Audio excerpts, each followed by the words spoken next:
You have...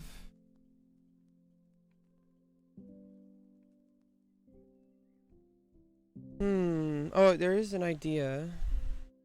Or I can play Rook D7. It's a temporary rook sacrifice. King takes D7. And then I have Knight C5, winning a queen. So a temporary rook sacrifice to win a queen.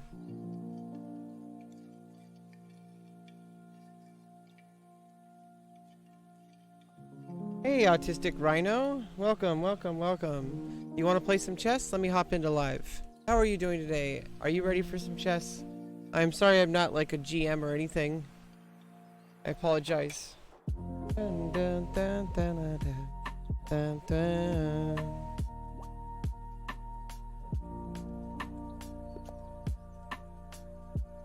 Fringe AF. Fringe is F. Is that Arnold Schwarzenegger? Okay, let me go with D5.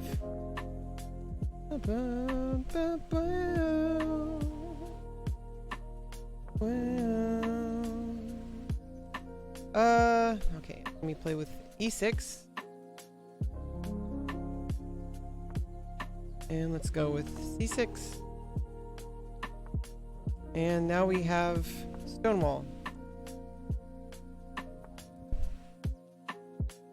Go with Knight F6. Okay, now... Okay, we are playing a 15-minute game. Need to slow down just a little bit. Kind of take in the position. Try to understand what's going on. What's going on? We gotta understand what's going on. Obviously some move like Queen A5 would be challenged.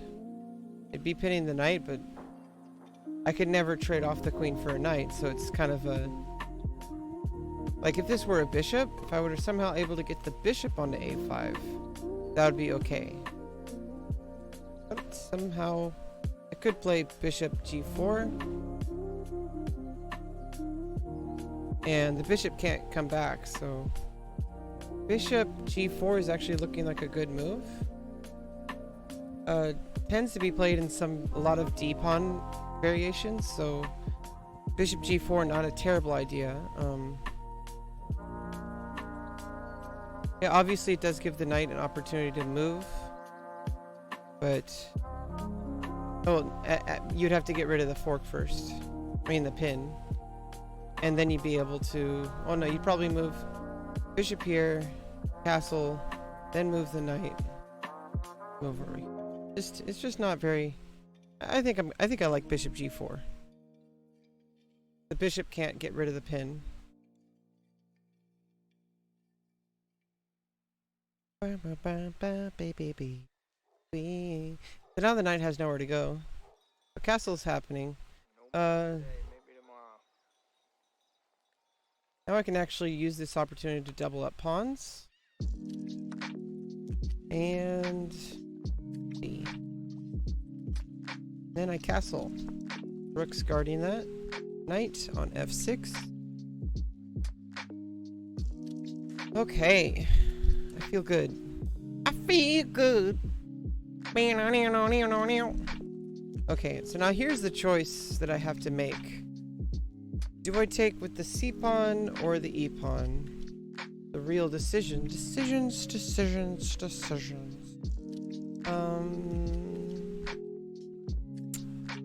Well, this rook's already on the F file. So in order to justify opening up the E file, I'd either have to play Queen E7 at some point, or get the bishop out somehow. Probably after B5, play bishop A6, then play knight BD7, and then play rook A to E8. Which isn't terrible. However, it does break up my pawn center, so I do think I will take with the C pawn. Keep this nice solid structure. It does open up attacks from the queen side on this rook. Rook could always come to F7 or to E8. And also the bishop, dark squared bishop, it has no way of getting over to the queen side, really. No real way. So the only piece that would attack would be the queen. And I could always just keep my queen on e7. Just to prevent that. You have to play like queen b1. And then queen b4. In fact, I could just play a5 just to completely get rid of that, but I do have pieces that need developing. First, I'm going to play knight c6. So that's one thing about c takes, is now I clear up the c square, the c6 square. So now I play knight c6. Make sure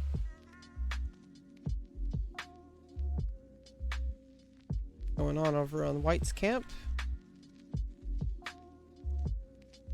That's no real threat there. Knight's not going to do anything on the king side alone. The knight's guarding against the bishop and queen coming over. However, I would like at some point an additional defender on h5, so that's a long-term thing. Where am I going to put the bishop? Real question. I need to play a5. I need to play knight b d7 first. Get solid knight structure here.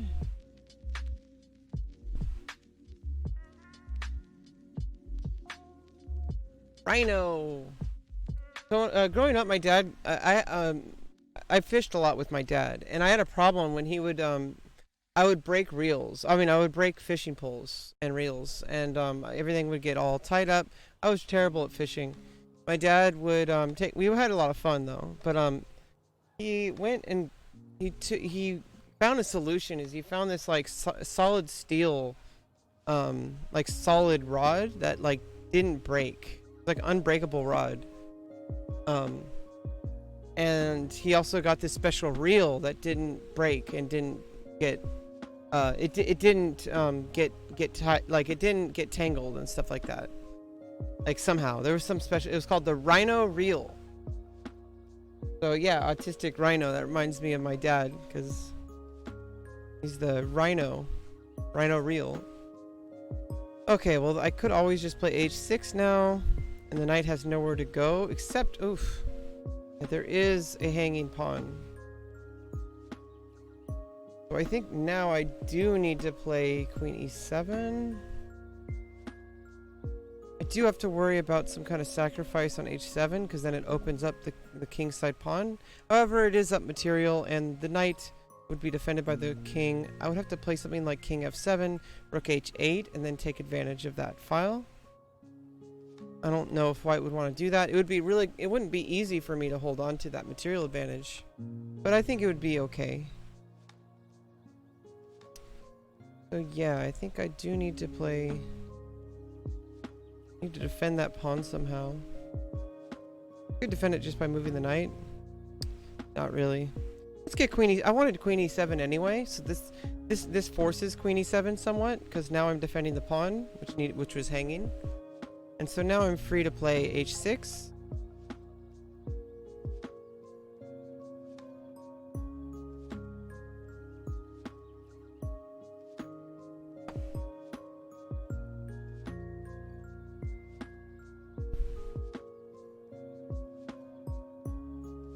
Adjust the music a little bit.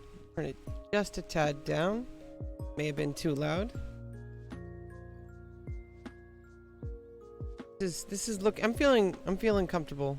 I need to start figuring out how to advance my position. You have some nice DSLs. Congratulations. Yeah. I mean, I have cable internet, not DSL. So my cable, I have Xfinity. I get like 12 megabytes per second. 12, not megabits. 12. I think that would actually be 1.2 megabits. I don't know. I don't know how megabits versus megabytes works, but I definitely do not have DSL. I have cable. Xfinity is amazing service from Comcast. I have not had a single network drop at all since starting on Xfinity. It's amazing. That's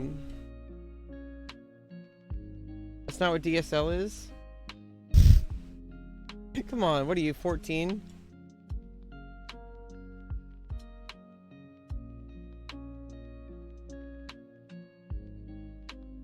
Probably. Okay, h6. Attacking the knight.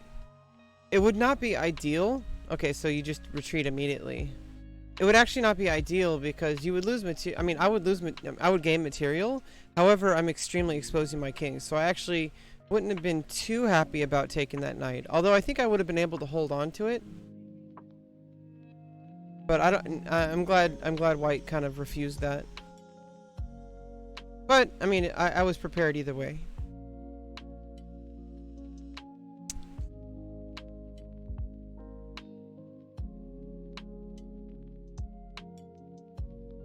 Yeah, Jinky stinks.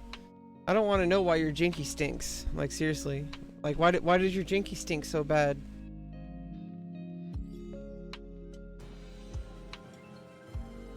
Hey, Chess Comment. Thanks for the host with 3 viewers. Thanks for the raid. Welcome, raiders. We're playing some chess today. I'm playing with viewers.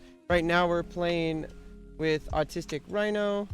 Playing really strongly. It's still somewhat unclear how I'm going to advance my position, but we're going to get there. I feel really confident in my ability. But it's okay. We're going to do our best. We're only on move 13. It could go either direction. I do need to watch my time. So yeah, today I did some tactics. Now we're playing viewers and just trying to improve my chess, playing rapid games, analyzing my games, and hanging out with you guys as always, because I'm not just always about chess. I'm kind of a just chatting streamer as well, so I do like the chess category when I'm doing chess, but nothing wrong with I've done just chatting before for chess, because like when I'm feeling less about studying and more about talking, I usually do just chatting, and sometimes that's really appropriate because I talk about a lot of issues with my life and stuff. I am a trans woman.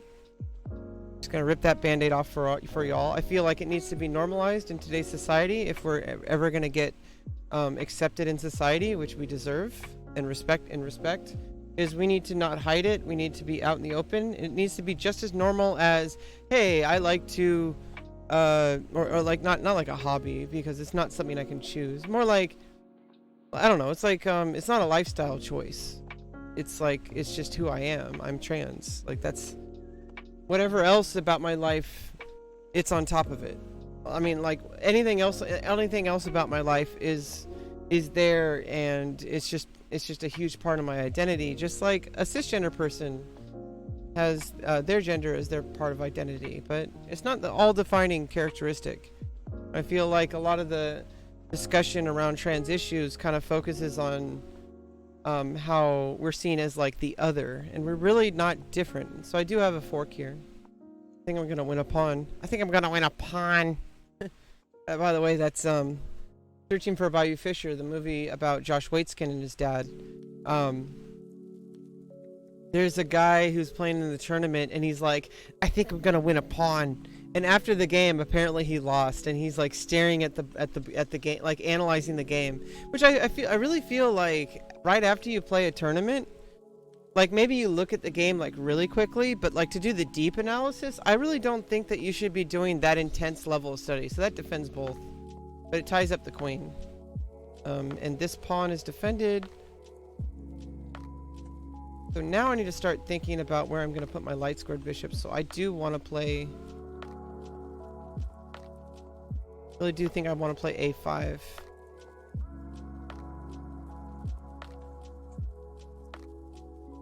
Or since I do have the queen here, although rook b3 is a definite threat. However, I could always just play queen a5. And there's no pawn to come down. And the dark squared bishop can't come in either. I do have to watch where this dark squared bishop is looking, so I think I can actually play b6 and get away with that. It also keeps this pawn, it frees up my light squared bishop anyway, because then the only thing defending the b7 pawn. If I play b6, it also gives some extra defense with the knight and the pawn.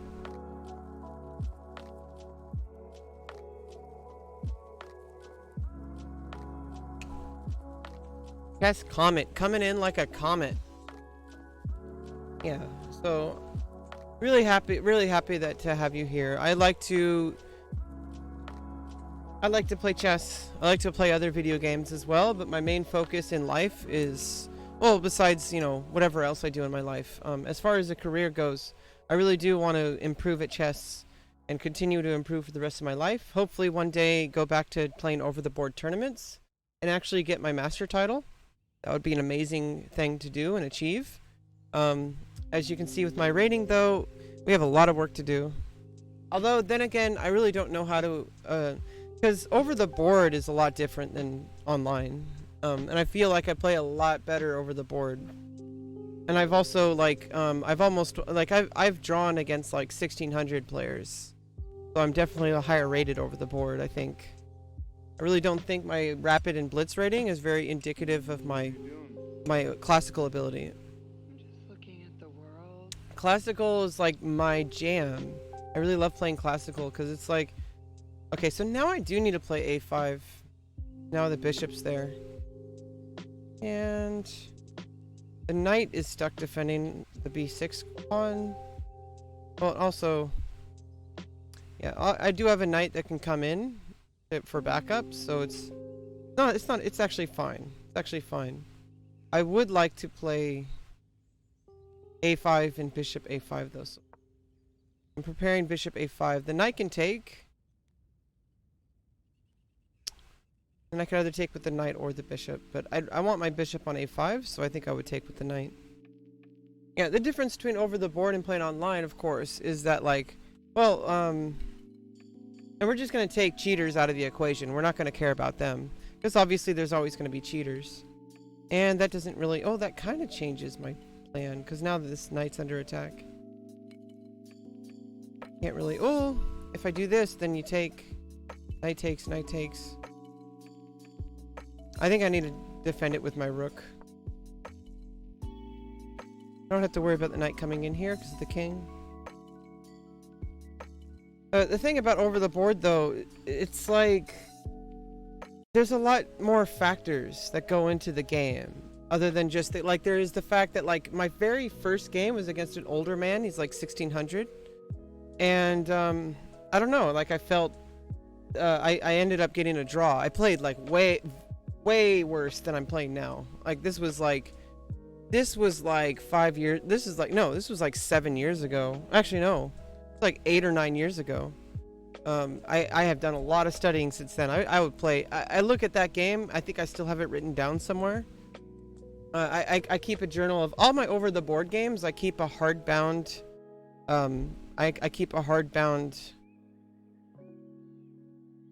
a hardbound copy of, like, because I have one of those books you can get from USCF that has like enough for 100 games.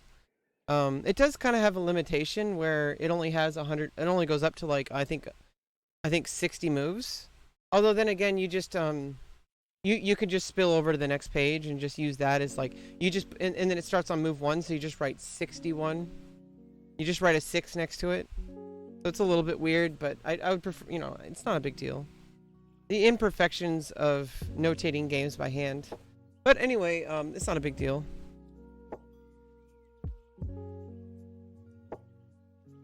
And... which rook? I don't want my rooks. I'd rather have my rook here, because then I can pivot somewhere. Okay, and in this case...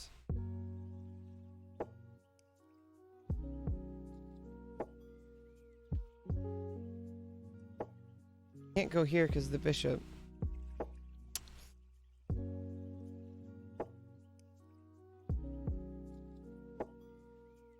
Bit of an issue. A bit of an issue. Oh, for... oh. This. Because I need to move this rook to defend this pawn. Or I need to move this rook to defend the pawn. And I think it might just be best if I play rook d b7.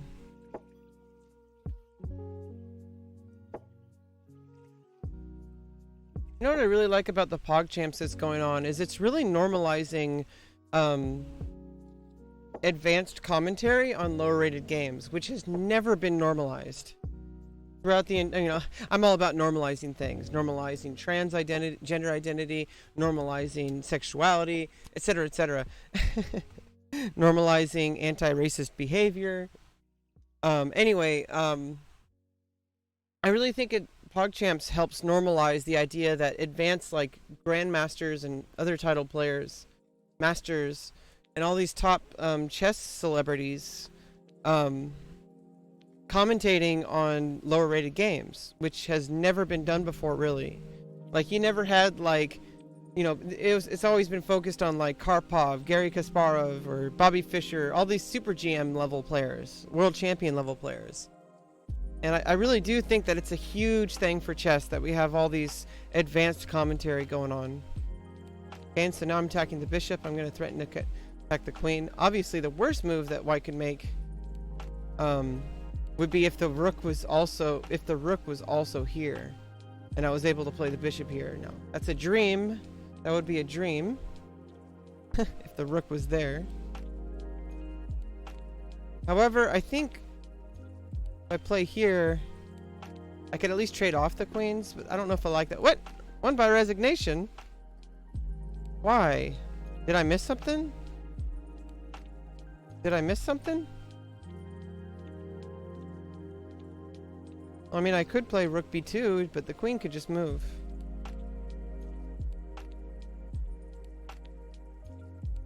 I missed something. Well, thanks for the game, Autistic Rhino. I mean, white's up a pawn here. I really don't see why you would resign.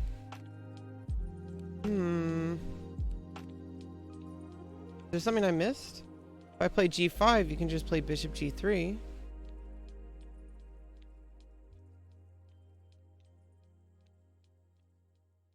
Am I missing something? I mean, I'm kind of thinking about rook b2 here. Attacking the rook, the pawn. So you move the queen and then I take the pawn. Yeah, I was thinking of this. Rook b2. Do this, I can take, and then I have a passed pawn here.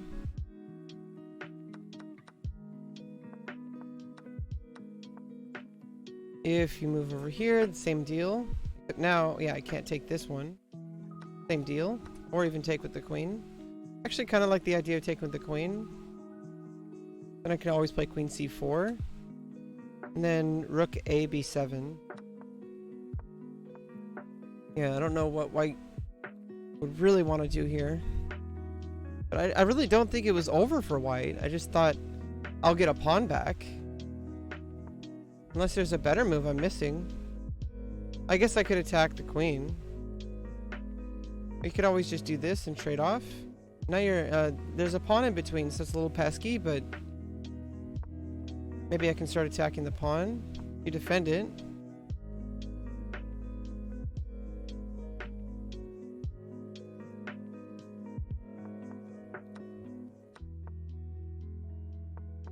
I don't really know what else you would do. Maybe you would play over here or even here. Adding more defenders here.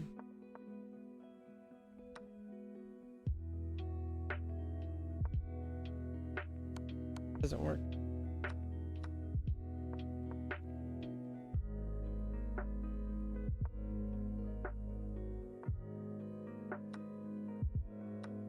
I don't like that for black. Obviously, you lose a rook. So definitely not there. Yeah, I think maybe queen d1 would be best for white there.